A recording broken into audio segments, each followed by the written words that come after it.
Saudara, meski ada keterbatasan data, ahli psikologi forensik bisa menjelaskan hasil asesmen perilaku Yosua Huta Barat. Salah satunya adalah sikapnya yang berubah semenjak jadi kepala rumah tangga dan juga ajudan Putri Chandrawati. Hal ini disampaikan oleh ahli psikologi forensik Reni Kusumawardani dalam persidangan hari ini.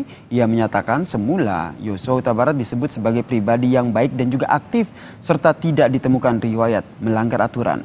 Namun ada perubahan sikap semenjak Yosua diangkat menjadi Karungga dan juga ajudan Putri Chandrawati. Perubahan ini mencakup penolakan untuk mengikuti perintah atasan, mudah tersinggung dan menunjukkan kuasa dan dominasi pada perangkat rumah tangga lain. Ada perubahan sikap sejak diberi kepercayaan sebagai kepala rumah tangga dalam istilah mereka dan ADC yang ditugaskan mendampingi Ibu Putri, yaitu penampilannya menurut rekan-rekannya dan juga ini ada beberapa informasi yang bersesuaian konsisten dengan informasi dari Jambi. Penampilannya terkesan lebih mewah dibanding sebelumnya, menunjukkan power dan dominasi terhadap ADC dan perangkat rumah tangga lain, berperilaku yang dinilai ada kalanya tidak selayaknya dilakukan oleh ADC, merasa lebih dipercaya dan diistimewakan oleh Ibu Putri dan memiliki keberanian untuk menunda serta tidak melaksanakan perintah dari atasan, lebih mudah tersinggung dan menampilkan respons kemarahan. Sementara itu, saudara, ahli psikologi forensik juga menjelaskan hasil asesmen terhadap terdakwa Richard Eliezer. Hasilnya adalah ia disebut memiliki kepatuhan yang tinggi terhadap figur otoritas. Kepatuhan yang tinggi juga berpotensi untuk melakukan tindak pidana. Reni menyebut Eliezer punya kecenderungan ketaatan yang merusak, yang berarti Eliezer tidak berani dan tidak memiliki sikap asertif untuk menolak perintah, meskipun perintah tersebut punya potensi merusak, saudara. Memiliki kapasitas intelektual yang relatif baik, terutama untuk menghadapi tugas-tugas praktis dan sederhana di dalam kehidupan sehari-harinya. Jadi bukan pada tugas-tugas yang kompleks. Kapasitas dan fungsi memorinya juga baik. Kemudian, ya. Tingkat kepatuhannya gimana? Obedience dari Richard? Tingkat kepatuhannya Richard tinggi. Tinggi? Iya. Terhadap apa? Figur otorita. Figur otoritas. Iya. Oke, mungkin langsung saja Bu, mengingat Jadi, waktu. Sugestibelnya rata-rata, kepatuhannya tinggi. Oke. Sejumlah analisa perilaku disampaikan oleh ahli di muka persidangan hari ini, saudara, termasuk ahli psikologi forensik. Kita ulas bersama dengan pengacara dari Richard Eliezer, Bang Roni Talapesi, dan juga pengacara dari keluarga Yosua Huta Barat, Bang Martin Simanjuntak, yang telah bergabung di Kompas Malam. Selamat malam, Bang Martin dan juga Bang Roni. Selamat malam. Oke. Selamat malam. Selamat malam. Saya ke Bang Roni dulu. Bang Roni, Eliezer ini disebut memiliki kepatuhan yang tinggi terhadap figur otoritas. Jika dikaitkan dengan kasus yang tengah membelit ataupun tengah didakwakan terhadap Richard Eliezer, Anda membacanya seperti apa?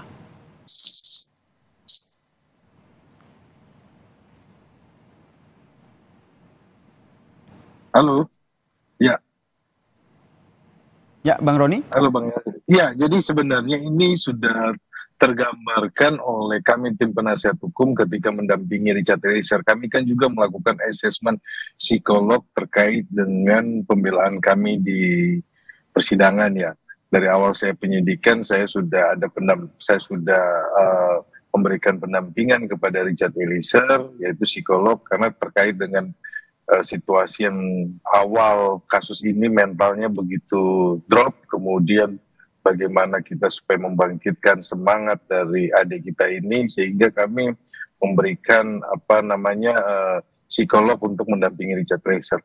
Dan hasil asesmen dari psikolog yang kami berikan ini sesuai dengan yang disampaikan oleh psikolog forensik, ya tidak jauh ya.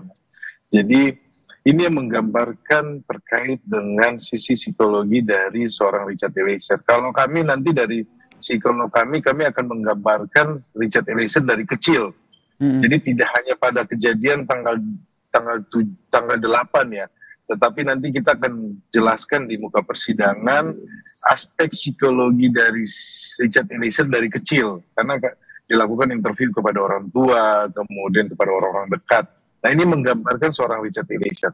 Dalam situasi yang terdesak, Richard Eliezer ini tidak bisa memilih. Dan waktu tanggal 8 itu kan dijelaskan juga sama ahli yang dihadirkan hari ini, karena yang memerintah itu adalah FS, di mana relasi kuasa itu sangat jauh perbedaannya, kemudian di mana situasi tersebut Richard Eliezer ketakutan. Ini sesuai dengan keterangan Richard Eliezer ketika diperiksa sebagai saksi. Dia sampaikan di ketakutan ini apakah peristiwa ini betul atau tidak. Nah, terus kemudian apakah dia yang disalahkan, gitu loh. Ini yang situasi yang tergambarkan. Kemudian dia mengalami kegoncangan karena pada saat itu dia tidak tahu harus berbicara sama siapa, sehingga dia melakukan doa.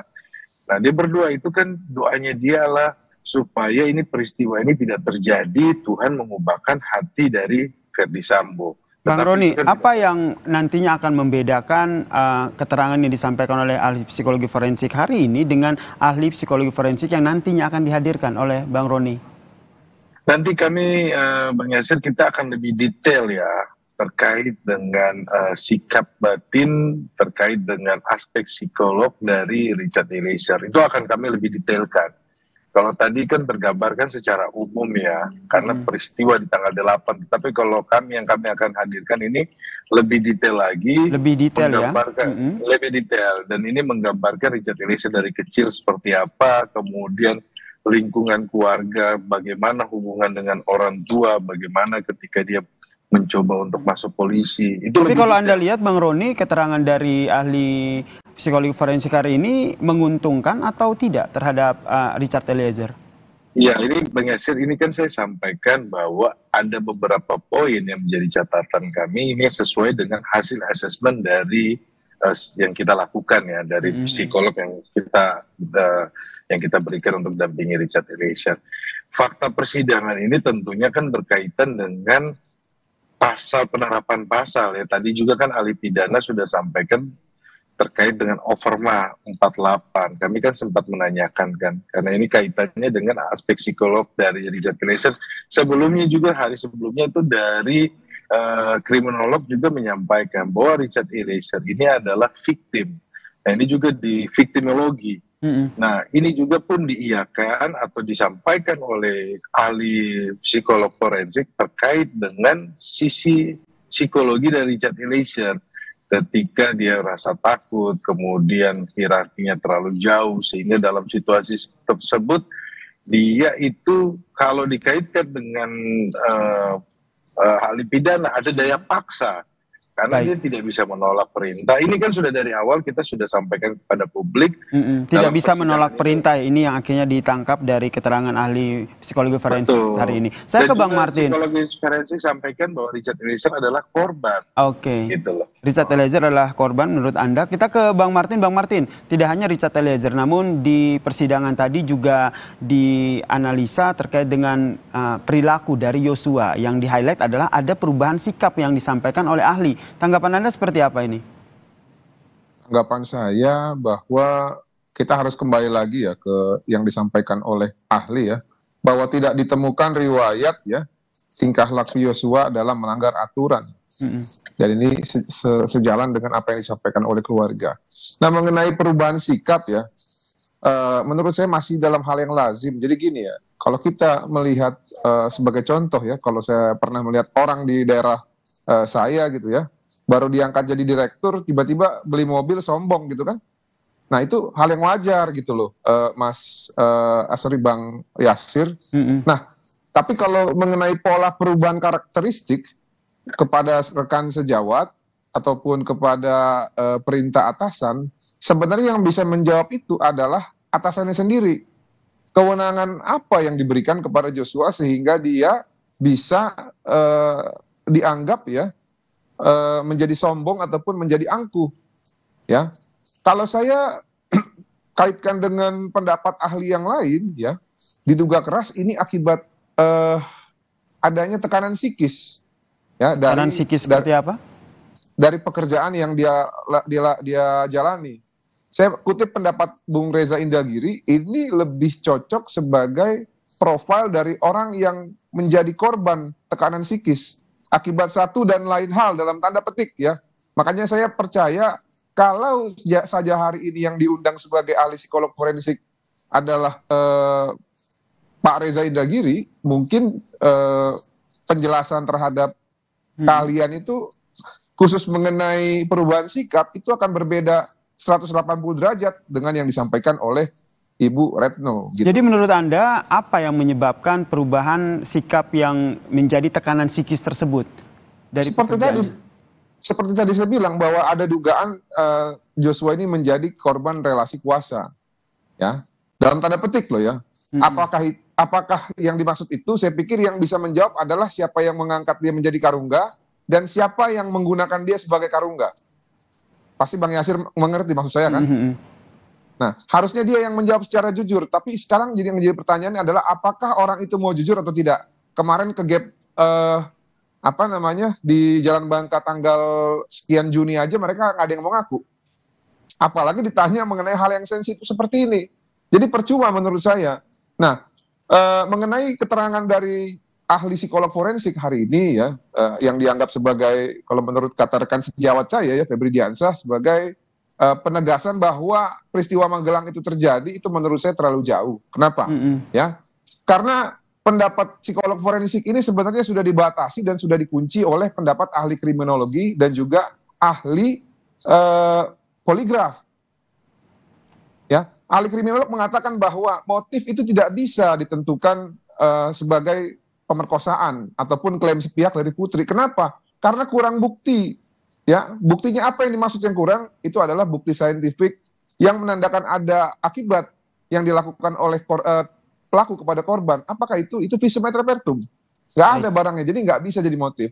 Lalu yang kedua, pendapat ahli psikolog forensik itu bukan bukti langsung dalam TPKS ataupun tindak pidana kekerasan seksual. Bukti langsung itu ya yang saintifik adalah visum et repertum, sehingga pendapat keahlian psikolog forensik dalam klaim untuk menguatkan motif kekerasan seksual itu tidak bisa. Jadi menurut Anda pendapat dari ahli psikologi forensik hari ini tidak bisa berdiri sendiri karena harus dikaitkan dengan pendapat ahli lain ya, sehingga bisa membuat terang duduk perkara dari kasus ini. Kemudian sedikit saya tambahin. Dan silakan. Berdasarkan pendapat ahli hari ini ya, psikolog forensik juga menutup pendapatnya itu dengan disclaimer yang mengatakan bahwa mengenai terjadinya atau tidak terjadinya peristiwa di Magelang itu bukanlah kompetensi dari psikolog forensik. Dia hanya mengatakan, dia hanya menilai kesaksian Putri dan disesuaikan dengan kalian psikolog forensik. Nah, mengenai kejadian terjadi di Magelang tentunya ya, dan juga pola perilaku Putri Chandrawati ketika diperiksa harus tetap didalami secara hukum. Ya, jadi Febri Diansah dan Rasmala Aritonang dan Arman Hanis jangan terlalu berglorifikasi. Ya, karena kalau kita konsisten menggunakan pendapat ahli ini, ada lagi satu pendapat yang menurut saya ya akan membenamkan Verdi Sambo. Mau tahu yang mana, Bang Yasir? Saya akan jelaskan. Tadi juga sempat kita putarkan. Iya, bahwa menurut ahli psikolog forensik ini ya, Verdi Sambo itu memiliki tingkat kecerdasan yang di atas rata-rata. Ya, namun bukan berarti karena kecerdasannya di atas rata-rata, Verdi Sambo ini dianggap tidak bisa melanggar norma hukum. Ya, dalam keadaan terdesak, Verdi Sambo bisa melanggar norma hukum. Wah, ngeri nih. Ini namanya berarti menegaskan bahwa Verdi Sambo itu dalam hal ini ya diduga keras menggunakan kecerdasannya untuk melakukan perencanaan untuk menghilangkan nyawa Joshua. Hati-hati loh kalian. Kalau kalian ambil yang satu, kalian harus terima juga yang lain. Jangan seperti yang sudah-sudah ya. Eliezer mengatakan tidak melihat Putri Chandrawati menembak diambil ya. Kesaksiannya, tapi ketika Eliezer mengatakan Verdi Sambo menembak, itu kalian bilang dia tidak konsisten. Ya, baik. Hari ini makan tahu, besok makan tempe. Baik. Saya ke Bang Roni juga nih. Anda juga sependapat bahwa melihat bahwa ada dari hasil analisa psikologi forensik hari ini juga melihat bahwa Verdi Sambo yang disebut bahwa akan terusik emosionalnya jika harga dirinya ataupun kehormatannya terganggu. Ya, Bang Yasir, kalau fakta persidangan kan ketika dalam situasi emosional kemudian menyampaikan memain bulu tangkis buat kami itu juga udah nggak masuk akal. Jadi sebenarnya gini loh, apa yang sudah terungkap di persidangan, fakta-fakta yang sudah terungkap menurut kami bahwa ketika mereka melakukan pembelaan dan kemarin kan coba disampaikan bahwa terkait dengan sarung tangan, tidak ada sarung tangan, padahal klien saya tidak pernah bicara sarung tangan itu dari Saguling. Tapi mereka mengklaim bahwa klien saya sampaikan dari Saguling. Kemudian juga terkait yang CCTV di depan rumah Duren 3 itu pun nggak jelas karena tangan kanan masuk dalam kantong.